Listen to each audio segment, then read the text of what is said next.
Today we'll be cooking pesto pizza. The ingredients for today's meal are pizza dough, prosciutto, provolone cheese, and my specially amazing homemade pesto. If you want to see how to make my amazing homemade pesto, you should check out my other video. Preheat the oven to 425 degrees. Lay out your pizza crust on your preferred pan. Use a large spoon to spoon out the pesto, but don't make the mistake I did with the teaspoon. Wow, that was a mistake. But this little spoon is not enough. You have to scoop and scoop like your life depends on it. Using a butter knife, spread the pesto evenly throughout the dough and spread it all over the pizza. And when I say all, I mean all. Spread your cheese evenly on top of your pizza. Try to peel off the cheese. Wow, this is so sticky. It's like those commercials with the Gorilla Glue that glues you to the ceiling. When you finally pry it off, lay it out on top of the pizza evenly.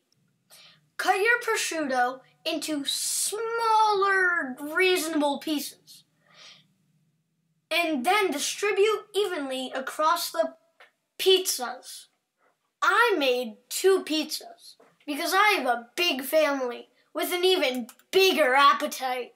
So if you're making 2 pizzas, just repeat the same process so you don't need to go through the trouble. To check if the prosciutto is good, you need to take a little taste test. And maybe the taste test becomes your main course, and the main course becomes your dinner and your breakfast and your lunch. And sometimes you just eat it a lot. Shh, you didn't see that.